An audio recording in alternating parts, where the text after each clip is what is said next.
Gavon's Eve. By E. F. Benson. It is only the largest kind of ordnance map that records the existence of the village of Gavon, in the Shire of Sutherland, and it is perhaps surprising that any map on whatever scale should mark so small and huddled a group of huts, set on a bare, bleak headland between moor and sea, and, so one would have thought, of no import at all to any who did not happen to live there. But the river Gavon, on the right bank of which stand this half-dozen of chimneyless and windswept habitations, is a geographical fact of far greater interest to outsiders. For the salmon there are heavy fish, the mouth of the river is clear of nets, and all the way up to Gavon Loch, some 6 miles inland, the coffee-colored water lies in pool after deep pool, which verge, if the river is in order and the angler moderately sanguine, on a fishing probability amounting almost to a certainty. In any case, during the first fortnight of September last I had no blank day on those delectable waters, and up till the 15th of that month there was no day on which someone at the lodge in which I was stopping did not land a fish out of the famous Pick's pool. But after the 15th that pool was not fished again. The reason why is here set forward. The river at this point, after some 100 yards of rapid, makes a sudden turn round a rocky angle, and plunges madly into the pool itself. Very deep water lies at the head of it, but deeper still further down on the east side, where a portion of the stream flicks back again in a swift dark backwater towards the top of the pool again. It is fishable only from the western bank, for to the east, above this backwater, a great wall of black and basaltic rock, heaved up no doubt by some fault in strata, rises sheer from the river to the height of some 60 feet. It is in fact nearly precipitous on both sides, heavily serrated at the top, and of so curious a thinness, that at about the middle of it where a fissure breaks its topmost edge, and some 20 feet from the top, there exists a long hole, a sort of lancet window, one would say, right through the rock, so that a slit of daylight can be seen through it. Since, therefore, no one would care to cast his line standing perched on that razor-edged eminence, the pool must needs be fished from the western bank. A decent fly, however, will cover it all. It is on the western bank that there stand the remains of that which gave its title to the pool, namely, the ruins of a picked castle, built out of rough and scarcely hewn masonry, unmortared but on a certain large and impressive scale, and in a very well preserved condition considering its extreme antiquity. It is circular in shape and measures some 20 yards of diameter in its internal span. A staircase of large blocks with a rise of at least a foot leads up to the main gate, and opposite this on the side towards the river is another smaller postern through which down a rather hazardously steep slope a scrambling path, where progress demands both caution and activity, conducts to the head of the pool which lies immediately beneath it. A gate chamber still roofed over exists in the solid wall, inside there are foundation indications of 3 rooms, and in the center of all a very deep hole, probably a well. Finally, just outside the postern leading to the river is a small artificially leveled platform, some 20 feet across, as if made to support some superincumbent edifice.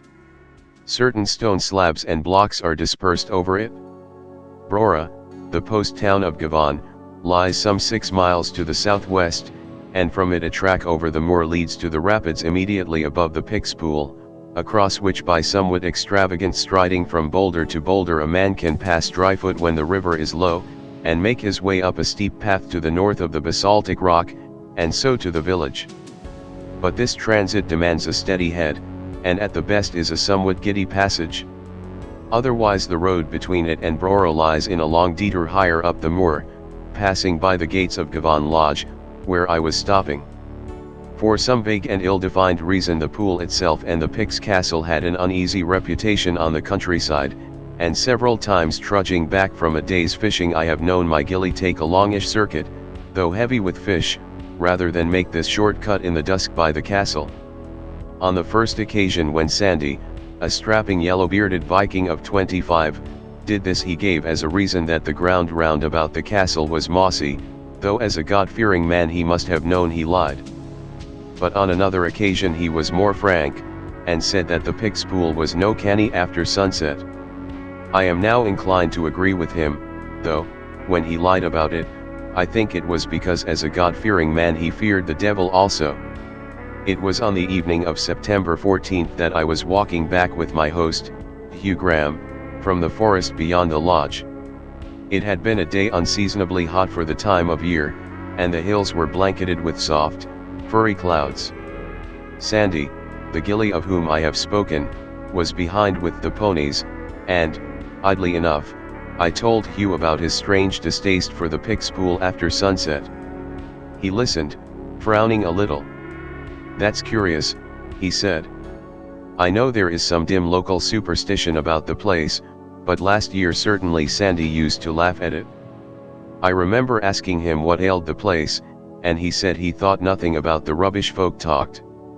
But this year you say he avoids it?" "On several occasions with me he has done so." Hugh smoked a while in silence, striding noiselessly over the dusky fragrant heather. "Poor chap," he said, "I don't know what to do about him. He's becoming useless." "Drink?" I asked. "Yes, drink in a secondary manner. But trouble led to drink, and trouble, I am afraid, is leading him to worse than drink." "The only thing worse than drink is the devil," I remarked. "Precisely. That's where he is going. He goes there often." "What on earth do you mean?" I asked. "Well, it's rather curious," said Hugh. "You know I dabble a bit in folklore and local superstition, and I believe I am on the track of something odder than odd. Just wait a moment." We stood there in the gathering dusk till the ponies labored up the hillside to us, Sandy with his 6 feet of lithe strength strolling easily beside them up the steep brae, as if his long day's trudging had but served to half awaken his dormant powers of limb. "Going to see Mistress Macpherson again tonight?" asked Hugh. "Aye, pure body," said Sandy. "She's old, and she's lone." "Very kind of you, Sandy," said Hugh, and we walked on. "What then?" I asked when the ponies had fallen behind again. "Why, superstition lingers here," said Hugh, "and it's supposed she's a witch. To be quite candid with you, the thing interests me a good deal. Supposing you asked me, on oath, whether I believed in witches, I should say no, but if you asked me again, on oath, whether I suspected I believed in them, I should, I think, say yes. And the 15th of this month tomorrow is Gavon's Eve. And what in heaven's name is that?" I asked. "And who is Gavon? And what's the trouble?" "Well, Gavon is the person, I suppose, not saint, who is what we should call the eponymous hero of this district. And the trouble is Sandy's trouble. Rather a long story. But there's a long mile in front of us yet, if you care to be told." During that mile I heard. Sandy had been engaged a year ago to girl of Gavon who was in service at Inverness. In March last he had gone, without giving notice, to see her, and as he walked up the street in which her mistress's house stood, had met her suddenly face to face, in company with a man whose clipped speech betrayed him English, whose manner a kind of gentleman. He had a flourish of his hat for Sandy, pleasure to see him, and scarcely any need of explanation as to how he came to be walking with Katrine. It was the most natural thing possible, for a city like Inverness boasted its innocent urbanities, and a girl could stroll with a man. And for the time, since also Katrine was so frankly pleased to see him, Sandy was satisfied. But after his return to Gavon, suspicion, fungus-like, grew rank in his mind, with the result that a month ago he had, with infinite pains and blottings, written a letter to Katrine, urging her return and immediate marriage. Thereafter it was known that she had left Inverness, it was known that she had arrived by train at Brora. From Brora she had started to walk across the moor by the path leading just above the Pix Castle, crossing the rapids to Gavon, leaving her box to be sent by the carrier. But at Gavon she had never arrived. Also it was said that, although it was hot afternoon, she wore a big cloak. By this time we had come to the lodge, the lights of which showed dim and blurred through the thick hill mists that had streamed sullenly down from the higher ground. "And the rest," said Hugh, which is as fantastic as this is sober fact, I will tell you later. Now, a fruit-bearing determination to go to bed is, to my mind, as difficult to ripen as a fruit-bearing determination to get up, and in spite of our long day, I was glad when Hugh, the rest of the men having yawned themselves out of the smoking room, came back from the hospitable dispensing of bedroom candlesticks with a briskness that denoted that, as far as he was concerned, the distressing determination was not imminent. As regards Sandy, I suggested. I also was thinking of that, he said. Well, Katrine Gordon left Brora, and never arrived here. That is fact. Now for what remains. Have you any remembrance of a woman always alone walking about the moor by the loch? I think I once called your attention to her. Yes, I remember, I said. Not Katrine, surely, a very old woman, awful to look at. Mustache, whiskers, and muttering to herself. Always looking at the ground, too. Yes, that is she, not Katrine. Katrine. My word, a May morning. But the other, it is Mrs. Macpherson, reputed witch. Well, Sandy trudges there, a mile and more away, every night to see her. You know Sandy, Adonis of the North. Now, can you account by any natural explanation for that fact? That he goes off after a long day to see an old hag in the hills? It would seem unlikely, said I. Unlikely? Well, yes, unlikely. Hugh got up from his chair and crossed the room to where a bookcase of rather fusty-looking volumes stood between windows. He took a small Morocco-backed book from a top shelf. Superstitions of Sutherlandshire, he said, as he handed it to me. Turned to page 128, and read. September 15th appears to have been the date of what we may call this Devil Festival.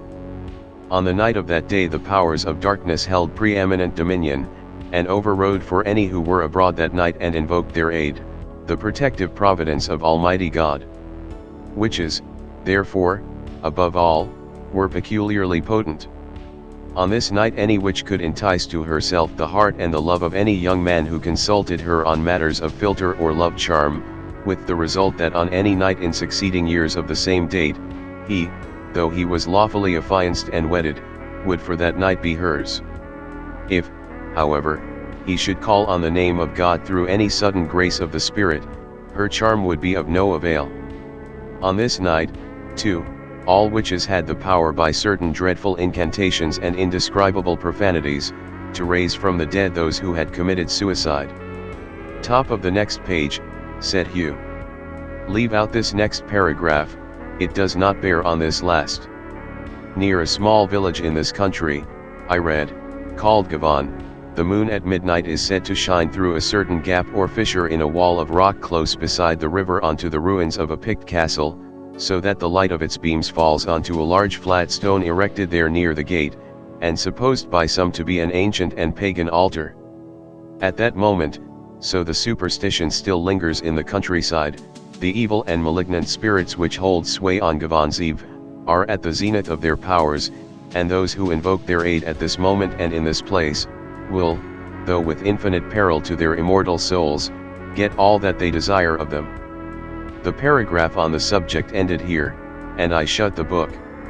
Well? I asked. Under favorable circumstances 2 and 2 make 4, said Hugh. And 4 means this. Sandy is certainly in consultation with a woman who is supposed to be a witch, whose path no crofter will cross after nightfall. He wants to learn, at whatever cost, poor devil, what happened to Katrine. Thus I think it more than possible that tomorrow, at midnight, there will be folk by the pig spool. There is another curious thing. I was fishing yesterday, and just opposite the river gate of the castle, someone has set up a great flat stone, which has been dragged, for I noticed the crushed grass, from the debris at the bottom of the slope. You mean that the old hag is going to try to raise the body of Katrine, if she is dead? Yes, and I mean to see myself what happens. Come to. The next day Hugh and I fished down the river from the lodge, taking with us not Sandy, but another ghillie, and ate our lunch on the slope of the Pix Castle after landing a couple of fish there. Even as Hugh had said, a great flat slab of stone had been dragged onto the platform outside the river gate of the castle, where it rested on certain rude supports, which, now that it was in place, seemed certainly designed to receive it. It was also exactly opposite that lancet window in the basaltic rock across the pool, so that if the moon at midnight did shine through it, the light would fall on the stone.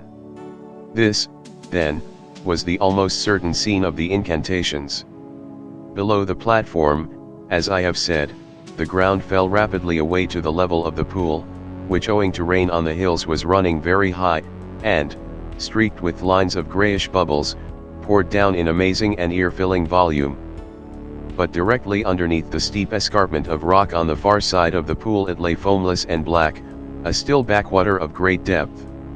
Above the altar-like erection again the ground rose up 7 rough-hewn steps to the gate itself, on each side of which, to the height of about 4 feet, ran the circular wall of the castle. Inside again were the remains of partition walls between the 3 chambers, and it was in the one nearest to the river gate that we determined to conceal ourselves that night. From there, should the witch and Sandy keep tryst at the altar, any sound of movement would reach us, and through the aperture of the gate itself we could see, concealed in the shadow of the wall, whatever took place at the altar or down below at the pool. The lodge, finally, was but a short 10 minutes away, if one went in the direct line, so that by starting at 11:45 that night, we could enter the Pix Castle by the gate away from the river, thus not betraying our presence to those who might be waiting for the moment when the moon should shine through the lancet window in the wall of rock onto the altar in front of the river gate. Night fell very still and windless, and when not long before midnight we let ourselves silently out of the lodge, though to the east the sky was clear, a black continent of cloud was creeping up from the west, and had now nearly reached the zenith. Out of the remote fringes of it occasional lightning winked, and the growl of very distant thunder sounded drowsily at long intervals after. But it seemed to me as if another storm hung over our heads, ready every moment to burst, for the oppression in the air was of a far heavier quality than so distant a disturbance could have accounted for. To the east, however, the sky was still luminously clear, the curiously hard edges of the western cloud were star-embroidered, and by the dove-colored light in the east it was evident that the moonrise over the moor was imminent. And though I did not in my heart believe that our expedition would end in anything but yawns, I was conscious of an extreme tension and rawness of nerves, which I set down to the thunder-charged air. For noiselessness of footstep we had both put on India rubber-soled shoes, and all the way down to the pool we heard nothing but the distant thunder and our own padded tread. Very silently and cautiously we ascended the steps of the gate away from the river, and keeping close to the wall inside, sidled round to the river gate and peered out. For the first moment I could see nothing, so black lay the shadow of the rock wall opposite across the pool, but by degrees I made out the lumps and line of the glimmering foam which streaked the water. High as the river was running this morning it was infinitely more voluminous and turbulent now, and the sound of it filled and bewildered the ear with its sonorous roaring. Only under the very base of the rock opposite it ran quite black and unflecked by foam, there lay the deep still surface of the backwater. Then suddenly I saw something black move in the dimness in front of me, and against the grey foam rose up first the head, then the shoulders, and finally the whole figure of a woman coming towards us up the bank. Behind her walked another, a man, and the two came to where the altar of stone had been newly erected and stood there side by side silhouetted against the churned white of the stream. Hugh had seen too, and touched me on the arm to call my attention. So far then he was right, there was no mistaking the stalwart proportions of Sandy. Suddenly across the gloom shot a tiny spear of light, and momentarily as we watched, it grew larger and longer, till a tall beam, as from some window cut in the rock opposite, was shed on the bank below us. It moved slowly, imperceptibly to the left till it struck full between the two black figures standing there, and shone with a curious bluish gleam on the flat stone in front of them. Then the roar of the river was suddenly overscored by a dreadful screaming voice, the voice of a woman, and from her side her arms shot up and out as if in invocation of some power. At first I could catch none of the words, but soon from repetition they began to convey an intelligible message to my brain, and I was listening as in paralytic horror of nightmare to a bellowing of the most hideous and unnamable profanity. What I heard I cannot bring myself to record, suffice it to say that Satan was invoked by every adoring and reverent name, that cursing and unspeakable malediction was poured forth on him whom we hold most holy. Then the yelling voice ceased as suddenly as it had began, and for a moment there was silence again, but for the reverberating river. Then once more that horror of sound was uplifted. "So, Katrine Gordon," it cried, "I bid ye in the name of my master and yours to rise from where ye lie. Up with ye up." Once more there was silence, then I heard Hugh at my elbow draw a quick sobbing breath, and his finger pointed unsteadily to the dead black water below the rock. And I too looked and saw. Right under the rock there appeared a pale subaqueous light, which waved and quivered in the stream. At first it was very small and dim, but as we looked it seemed to swim upwards from remote depths and grew larger till I suppose the space of some square yard was illuminated by it. Then the surface of the water was broken, and a head, the head of a girl, dead white and with long, flowing hair, appeared above the stream. Her eyes were shut, the corners of her mouth drooped as in sleep, and the moving water stood in a frill round her neck. Higher and higher rose the figure out of the tide, till at last it stood, luminous in itself, so it appeared, up to the middle. The head was bent down over the breast, and the hands clasped together. As it emerged from the water it seemed to get nearer, and was by now halfway across the pool, moving quietly and steadily against the great flood of the hurrying river. Then I heard a man's voice crying out in a sort of strangled agony. "Katrine," it cried, "Katrine. In God's name, in God's name." In 2 strides Sandy had rushed down the steep bank, and hurled himself out into that mad swirl of waters. For one moment I saw his arms flung up into the sky, the next he had altogether gone. And on the utterance of that name the unholy vision had vanished too, while simultaneously there burst in front of us a light so blinding, followed by a crack of thunder so appalling to the senses, that I know I just hid my face in my hands. At once, as if the floodgates of the sky had been opened, the deluge was on us, not like rain, but like one sheet of solid water, so that we cowered under it. Any hope or attempt to rescue Sandy was out of the question. To dive into that whirlpool of mad water meant instant death, and even had it been possible for any swimmer to live there, in the blackness of the night there was absolutely no chance of finding him. Besides, even if it had been possible to save him, I doubt whether I was sufficiently master of my flesh and blood as to endure to plunge where that apparition had risen. Then, as we lay there, another horror filled and possessed my mind. Somewhere close to us in the darkness was that woman whose yelling voice just now had made my blood run ice cold, while it brought the streaming sweat to my forehead. At that moment I turned to Hugh. "I cannot stop here," I said. "I must run right away." "Where is she?" "Did you not see?" he asked. "No." "What happened?" "The lightning struck the stone within a few inches of where she was standing." We must go and look for her." I followed him down the slope, shaking as if I had the palsy, and groping with my hands on the ground in front of me, in deadly terror of encountering something human. The thunder clouds had in the last few minutes spread over the moon, so that no ray from the window in the rock guided our search. But up and down the bank from the stone that lay shattered there to the edge of the pool we groped and stumbled, but found nothing. At length we gave it up. It seemed morally certain that she, too, had rolled down the bank after the lightning stroke, and lay somewhere deep in the pool from which she had called the dead. None fished the pool next day, but men with drag nets came from Brora. Right under the rock in the backwater lay 2 bodies, close together, Sandy and the dead girl.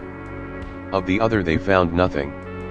It would seem, then, that Katrine Gordon, in answer to Sandy's letter, left Inverness in heavy trouble.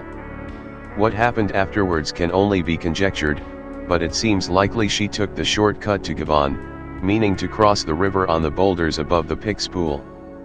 But whether she slipped accidentally in her passage, and so was drawn down by the hungry water, or whether unable to face the future, she had thrown herself into the pool, we can only guess. In any case, they sleep together now in the bleak, windswept graveyard at Brora, in obedience to the inscrutable designs of God.